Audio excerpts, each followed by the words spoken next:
Regreso, buenas noches, buena suerte. Son las 7:33 minutos. Qué bueno que entran en contacto con nosotros a través de la 92.5 para la capital, todo el Gran Santo Domingo y la zona sur, la 89.7 para la zona norte del país y la 89.9 desde Punta Cana, desde cualquier parte del mundo. cdnradio.com.do. Vamos a seguir conversando con el coordinador de la Unidad de Partidos Políticos del Observatorio Político Dominicano de la Fundación Global Democracia y Desarrollo, Vladimir Rosón. Vladimir, el tema de la inflación, evidentemente que va a ser el tema de la campaña. Yo digo que el presidente Abinader pudo haberle sacado el cuerpo, pero él prefirió asumirlo. Así es, así es.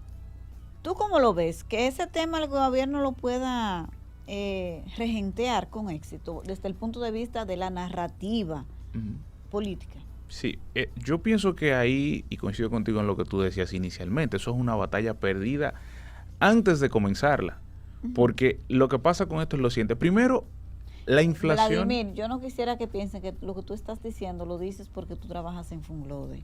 Yo quiero decirle a ustedes, señores, que Vladimir es un profesional con mucha calidad y no piensen que para nada tiene el cerebro alquilado para No. Ese tema y te lo digo. Escúchenlo para que ustedes vean. Porque hemos hecho el análisis de eso y sobre todo de las cifras que se dieron y incluso sociológicamente. Es decir, esto va más allá de la parte política.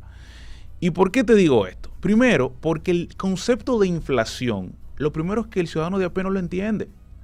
Entonces, el tú decirle que nosotros hemos manejado la economía de forma tal que la inflación no nos afecte, como a la mayoría de los países de América Latina, pero la gente cuando va al colmado, al supermercado, ve que todo está por las nubes, te dice, entonces, ¿de qué me está hablando mi presidente? Por eso es que yo me refiero de que es una batalla perdida, porque con el ciudadano entrar en cifras y en conceptos que no maneja y que la realidad se le impone, es una batalla perdida antes de comenzar. Nada tiene que ver con lo político. Es que es muy simple. Es lo mismo cuando el presidente dice, bueno, lo que pasa es que nosotros la recaudación del Estado alcanzó el 15.3% del PIB. Entonces dice, wow, qué bueno, el gobierno recaudó mucho dinero. ¿En qué se traduce eso para mí como ciudadano? Que tienen que dar, yo tengo que estar mejor. Evidentemente. Que a mí me llegue alguito, ¿verdad? Por supuesto, es decir, si no me va a llegar algo económicamente, bueno, pues mira, como recaudamos mucho más dinero, vamos a construir un nuevo hospital con ese dinero. Vamos a hacer una nueva autovía. Vamos a crear ahora una tercera línea del metro. Es decir, con esto que recaudamos, creamos esto para ti, ciudadano. Estamos bollantes. Claro, porque 15.3% del PIB es mucho dinero. Entonces luego el presidente dice, bueno, y el PIB, el Producto Interno Bruto, aumentó un 4.9%. Volvemos a lo mismo. El más alto de América Latina. Qué bueno que la economía vaya así. Pero yo no lo estoy sintiendo como ciudadano. Porque pago un combustible caro, porque pago alimentos caros, porque pago muchos impuestos y porque tengo servicios precarios. Tengo inseguridad, tengo problemas de salud. Entonces, no es un tema político, es un tema de que los presidentes, no Luis Abinader, todos los presidentes, Leonel Fernández, Danilo Medina, Hipólito Mejía, tienen que tener y han tenido que tener cuidado cuando dan estas cifras. Todos lo han hecho, todos han cometido el mismo error. Hablar de que la economía va muy bien cuando la gente no percibe esas cosas. Ya. Por eso, entrar en cifras, cuando eso no se traduce en el bienestar del ciudadano, es un error. Y esto hablando en términos de ciencias políticas. Porque lamentablemente aquí lo que estamos es ante un discurso que se queda vacío para la gente que no entiende. Tú decías, la gente se quedó con el plátano index. Sí, ¿qué es eso? Decía la gente. Que el plátano index. Entonces, claro, pero pasa por eso.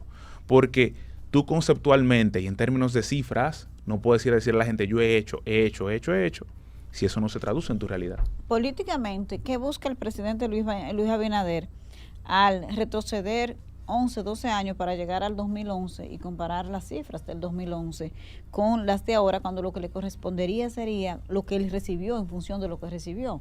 Sí. Políticamente, ¿por qué él hace eso? Sí, aparentemente esto es un tema de estrategia política y de identificación de tu adversario, porque el presidente de ese entonces era Leonel Fernández.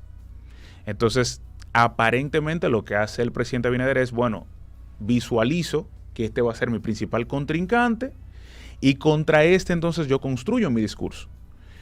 Pero claro, aquí lo que tenemos es entonces que son comparaciones muy dispares, porque estamos hablando de épocas muy distintas. Yo pienso que el presidente Abinader, si quería comparar gestiones, podía hacerlo con otro tipo de cosas, quizás con obras, quizás con modelo de gestión, quizás con manejo de algunas áreas del gobierno que él podía exhibir perfectamente. Pero entrar en cifras es difícil porque yo te digo, pero ¿cuánto era la tasa del dólar en 2011? ¿Cuánto era el PIB en 2011? Entonces esa cifra, cuando tú me la das en frío, pero cuando tú la desagregas te das cuenta que son números que no son comparables. Es como comprar plátanos con manzanas. Entonces, ahí, te repito, yo pienso que él lo hace como un tema de estrategia política y de campaña, ¿no? Bueno, identifico a mi adversario y digo, mira, tú lo hiciste peor que yo. Y claro, lo que pasa es que tú estás comparando cosas que no se pueden porque eran épocas distintas. Y creo que el gobierno del presidente Abinader ha hecho cosas buenas. Sí. Debió comparar esas cosas buenas de su modelo de gestión con el del presidente Fernández. Y ahí sí se podía ver en un modelo de gestión, en obras públicas, o sea, en cosas tangibles, no meramente que se remontaran a cifras y a épocas distintas porque no son comparables. Y políticamente, ¿por qué el presidente Luis Abinader habría excluido de su discurso el tema de la transparencia y la lucha contra la corrupción cuando es su mayor luz? ¿Por qué políticamente hizo eso? El principal ausente del discurso, la corrupción, la lucha contra la corrupción. Mira, Jenny, si nosotros analizamos el discurso del 27 de febrero de 2022, para ver, porque ante tanto número, vamos a ver qué es lo que nos están diciendo. Y cuando tú pones de un lado el discurso 2022 de 2023, te das cuenta que la estructura es prácticamente la misma. Economía, turismo, subsidios, empleos, seguridad ciudadana, prácticamente no varía. Y lo mismo, muchas cifras, hemos hecho, vamos a hacer.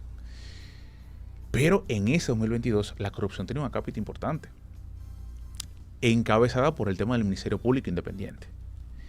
Y en esa cápita del discurso 2022, el presidente dedicó un tiempo valioso a decir que esa lucha contra la corrupción que encabezaba su gobierno había comenzado y no se iba a detener. Y que por primera vez en el país se iba a poder lograr tener ese Ministerio Público Independiente y se iban a poder hacer algunas conquistas de temas de justicia contra corrupción administrativa y pública, que es lo que estamos viendo aquí. Porque la privada es otro tema. Sin embargo, en este fue el gran ausente. ¿Por qué no lo aborda el presidente Abinader? Bueno, lo que pasa es que tú tienes la misma situación que te estoy hablando con la economía. Él podía dar cifras, él podía dar información, pero la realidad es otra. Tú tienes el caso ahora mismo de la Operación 13, donde el principal intendente de esa entidad sale libre por falta de pruebas. Insuficiencia de pruebas, dice el Ministerio Público, y cito, esto no son palabras mías. Alta insuficiencia de pruebas, dice el Ministerio Público. Y eso es grave. Entonces, cuando tú ves el tema de que las medidas de coerción se la han tenido que cobrar a prácticamente todos los imputados de Coral 5G, Pulpo, Antipulpo, Medusa, 13, tú dices, bueno, el presidente ahí, aunque quisiera venir a hablar de ese tema, iba a quedar muy mal. Porque la realidad es otra. Y la realidad es que las medidas de coerción de prisión preventiva que se le otorgó a la mayoría de esos imputados fue aumentar los 18 meses y aún en los 18 meses el Ministerio Público no pudo construir los expedientes para llevarlos a juicio de fondo. Y hubo que mandarlos a su casa con medida de coerción. La gente, claro, el problema con esto es que vamos a lo mismo. Como cuando tú le hablas a la gente de la inflación. Es lo mismo cuando tú le hablas a la gente de que le variaron la medida de coerción. ¿Qué significa eso? La gente entiende que ellos están libres porque lo fueron a buscar preso a su casa. Entonces, esa narrativa que se construyó de miren que nosotros sí estamos haciendo y que, ojo, comenzó bien, quizás un poco exagerada. Pienso que no eran los métodos ni en los más mínimos, no eran los adecuados. O sea, esa era gente perfectamente que usted la podía llamar y venían. Y mire, lo vamos a tener que dejar aquí porque tenemos esta situación con usted. Esos aparatajes de madrugada y con cascos, bueno. Pero la verdad es que hicieron algo, como decía el presidente Medina, que nunca se había hecho. Una gran cantidad de altos funcionarios y de personas cercanas a un primer mandatario, como tan gente de la primera línea como hermanos del expresidente Medina, pues apresados. Pero todas esas medidas de coerción tuvieron que variarse. A prisión domiciliaria, a garantía económica, impedimento de salida. Entonces el presidente Abinader no tenía nada que exhibir en esa materia. Pero además él llega con un problema con la procuradora Miriam Germán, que dijo que de aquí no va más, luego de este periodo. Entonces ahí él real y efectivamente, y un problema al interno con los fiscales, o sea, sí, hay una contradicción interna. Interna y que ha dificultado quizás el desarrollo de lo que ellos tenían pensado de lo que puede ser esa justicia independiente, y que a él le impedía abordar ese tema y presentar logros, que era lo que él quería hacer, una rendición de cuentas. Nosotros vamos a otra pausa comercial y ya regresamos en Buenas noches, buena suerte.